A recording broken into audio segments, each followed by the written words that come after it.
ভক্তের ভগবান শ্রীকৃষ্ণ।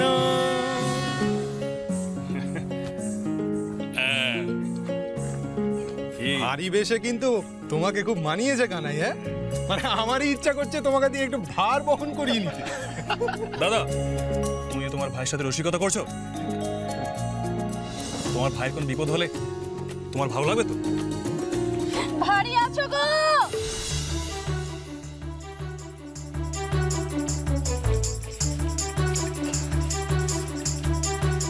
ভারী আছো গো, কোনো ভারী আছো? আমাদের মোট বই নিয়ে যাওয়ার জন্য কোনো ভারী আছো? ওই দেখো, রাধা এসেছে। দাদা, তোমরা না আর এখানে দাঁড়িও না, চলে যেও। রাধা যদি তোমাদের দেখতে পায় তাহলে বড় মুশকিল হয়ে যাবে।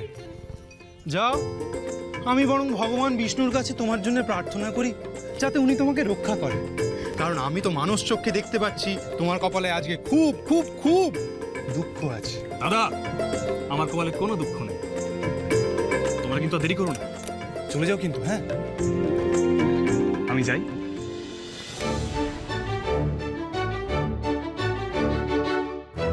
চলো এ সখারা, আমরা বরং গোষ্ঠের দিকে যাই। আমরা আর কানাইয়ের বিড়ম্বনা বাড়াবো না। কি বলছো বসুদাম? আমরা যদি এক্ষুনি গোষ্ঠে চলে যাই তাহলে রাধা কানাইকে না কানাই রাধাকে জব্দ করলো জানবো কি করে? আসল মজাটাই তো জানা হবে না। ঠিক বলেছো শ্রীদাম, পরে যদি আমাদেরও মিছিমিছি গল্প শোনায়, সে তো এত বড়াই করলো, সত্যিটা জানতে হবে না। তাই আমরা এখান থেকে কোথাও নড়বো না। হ্যাঁ, দূর থেকে দাঁড়িয়ে সবটা লক্ষ্য করবো, তাই না? কথা কিন্তু মন্দ বলনি তোমরা। আমরা বরং যমুনা ঘাটের দিকে যাই চুপি চুপি, আর কানাইকে অনুসরণ করি। কেমন? চলো চলো চলো চলো চলো। হে কি গো, এতটা পথ হেঁটে চলে এলাম, কোনো ভারীরই তো দেখা পাওয়া যাচ্ছে না। ঠিক বলেছো গো রাধা, কোথায় তোমার ভারী? তোমার বুড়িমার কথা দেখছি কিছুই মিললো না। আর পাচ্ছি না গো আমরা, এত ভার।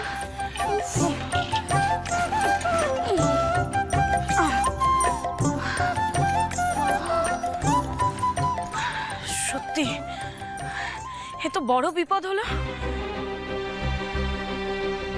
কাউকেই তো দেখতে পাচ্ছি না, কি করে এতটা পথ নিয়ে যাবো বলো তো এসব বয়ে?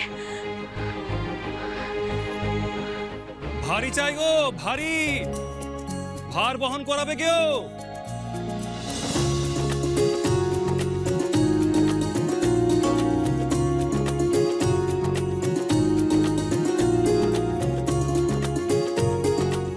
ওমা, ওই তো একটা ভারী। তোমার বুড়িমা তো ঠিক কথাই বলেছিল গো রাধা।